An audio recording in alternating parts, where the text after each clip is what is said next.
तो स्टूडेंट्स, आज हम डिस्कस करेंगे मैटर के बारे में कि what is matter and what are the characteristics of matter.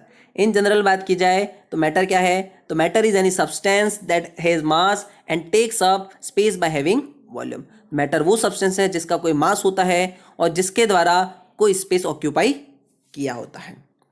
यहाँ पर डायग्राम में देख सकते हैं कुछ ऑब्जेक्ट्स दिए हुए हैं, तो इन ऑब्जेक्ट्स से हम पता कर सकते हैं कि इन सभी ऑब्जेक्ट का कोई ना कोई मास है और इनके द्वारा some amount of space occupy किया गया है। तो हम हमारे आसपास की सारी जितनी भी चीज़ें हैं वो सभी हम किसके अंदर इंक्लूड कर सकते हैं, मैटर के अंदर, क्योंकि उन सभी का कोई ना कोई मास और उनके द्वारा स्पेस ऑक्यूपाई किया होता है। वहीं हम बात करें कैरेक्टरिस्टिक्स की, तो मैटर की 3 कैरेक्टरिस्टिक्स होती हैं। कौन कौन सी देखते हैं। Particles of matter have space between them, particles of matter are continuously moving and particles of matter attract each other. अब हम इन तीनों कैरेक्टरिस्टिक्स को अलग अलग रूप से पढ़ेंगे। तो सबसे पहला आता है particles of matter have space between them, यानी मैटर के जितने भी पार्टिकल्स होते हैं उनके बीच में क्या प्रेजेंट होता है, स्पेस। इसको समझने के लिए हम एग्जांपल लेते हैं।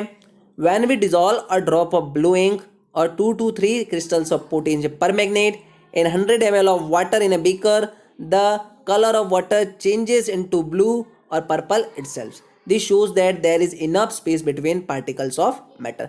जब हम कलरलेस वाटर के अंदर अगर ब्लू इंक डालते हैं या फिर पोटेशियम परमैंगनेट जिसका कि कलर पर्पल होता है, अगर वो डालते हैं तो कुछ समय बाद हमारे वाटर का कलर क्या हो जाता है, चेंज होके ब्लू या पर्पल में बदल जाता है। तो ये किस कारण से हुआ, तो लिक्विड यानी वाटर के पार्टिकल्स के बीच में जो स्पेस था वो स्पेस किसने ऑक्यूपाई किया, हमारी ब्लू इंक और पोटेशियम परमैंगनेट के जो पार्टिकल्स हैं उन्होंने ऑक्यूपाई कर लिया, जिसके कारण हमारे पूरे वाटर का कलर क्या हो जाता है, चेंज हो जाता है। तो हम कह सकते हैं इससे कि मैटर के जितने भी पार्टिकल हैं उनके बीच में क्या प्रेजेंट होता है, स्पेस। जैसे कि आप डायग्राम में देख सकते हैं कि कैसे बीकर के अंदर वाटर भरा हुआ था और उसके अंदर पोटेशियम परमैंगनेट के क्रिस्टल जा रहे और कुछ समय बाद पूरा का पूरा कलर ही हमारा चेंज हो जाता है।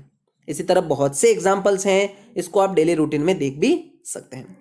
वही हम बढ़ते हैं दूसरी कैरेक्टरिस्टिक्स की ओर।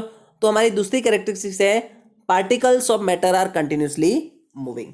तो मैटर के जितने भी पार्टिकल्स होते हैं वो हमेशा कंटिन्यूसली मूव करते रहते हैं। अब इसका कैसे पता लगाया जाए, तो इसके लिए भी हमारे पास एग्जाम्पल है। तो हम देखते हैं on burning of an incense stick और अगरबत्ती the fragrance spreads to every part of the room. हम हमारे घर में अगरबत्ती जलाते हैं कोने के अंदर, लेकिन उसकी फ्रेगनेंस है वो हमारे पूरे घर के अंदर स्मेल की जा सकती है। तो ये इसका काम क्या है, तो ये किस कारण हुआ, तो हमारे जो एयर पार्टिकल्स थे जहाँ तक फ्रेगनेंस पहुँची थी वो एयर पार्टिकल्स कंटिन्यूसली मूव करते हुए अदर पोजिशन पर पहुँचे, जिसके कारण वो फ्रेगनेंस क्या हुई, स्प्रेड हुई। वहीं अगर हम दूसरा एग्जाम्पल देखें तो आता है perfume. When we use perfume in a corner of room, it can be smelled in whole room.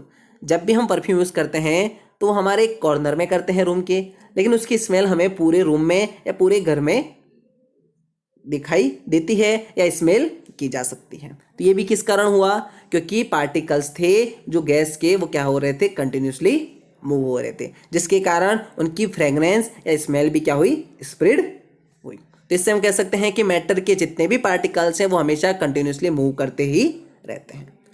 वही हम बढ़ते हैं अगली characteristics, particles of matter attract each other. तो मैटर के जितने भी पार्टिकल हैं वो हमेशा एक दूसरे को अट्रैक्ट करते रहते हैं। Particles of matter have force of attraction active between them and bind them together. Particles of matter जो होता है वो हमेशा अट्रैक्ट करते हैं, लेकिन वो अट्रैक्ट किस कारण करते हैं, तो उन पार्टिकल्स के पास क्या होता है, फोर्स ऑफ अट्रैक्शन। क्या होता है, फोर्स ऑफ अट्रैक्शन पावर होता है, जिसके कारण वो एक पार्टिकल को दूसरे पार्टिकल से क्या करते हैं, अट्रैक्ट करते हैं और एक दूसरे को जोड़े रखने का काम करते हैं। अब ये the strength of this force of attraction varies from one kind to matter to another. यानी ये जो फोर्स ऑफ अट्रैक्शन की पावर रहती है, स्ट्रेंथ रहती है, वो डिफर करती है मैटर पे। किस पे करती है, मैटर पे। यानी मैटर अलग अलग होगा तो उसमें फोर्स ऑफ अट्रैक्शन पावर भी क्या होगा, अलग अलग होगा। एग्जाम्पल लेते हैं आयरन नेल का। अगर आयरन नेल को हम ब्रेक करने की कोशिश करें बाय हैमरिंग या कटिंग से, तो ये बहुत ही डिफिकल्ट काम है। क्या है, डिफिकल्ट। क्यों? क्योंकि आयरन के जो पार्टिकल्स हैं उनके बीच में फोर्स ऑफ जो अट्रैक्शन पावर है पार्टिकल्स के बीच में वो बहुत ही पावरफुल है, स्ट्रॉन्ग है, जिसके कारण वो बहुत ही टाइटली बंधे हुए हैं, जिसके कारण उनको ब्रेक करना बहुत ही डिफिकल्ट। अगर हम बात करें वाटर की, तो वाटर के अंदर अगर ग्लास रोड को डिप किया जाए तो वाटर के पार्टिकल आसानी से डिस्प्लेस हो जाते हैं, यानी दूर दूर चले जाते हैं। और जब हम देखें कि ग्लास रोड को बाहर निकालते हैं तो यही वाटर के पार्टिकल वापस क्या हो जाते हैं, अपनी पोजीशन पर आ जाते हैं। तो इससे हम कह सकते हैं कि वाटर के पार्टिकल के बीच में क्या है, फोर्स ऑफ अट्रैक्शन पावर है, जिसकी वजह से वो अपनी पुरानी पोजीशन पर वापस आ गए। लेकिन साथ में यह भी कंक्लूजन निकलता है कि फोर्स ऑफ अट्रैक्शन पावर है वो लिक्विड में सॉलिड के मुकाबले कंपैरिजन में क्या है, कम है। तो हम अगर सीक्वेंस की बात करें फोर्स ऑफ अट्रैक्शन पावर की स्ट्रेंथ की, तो सबसे पहले आएगा solid, then liquid and then gas.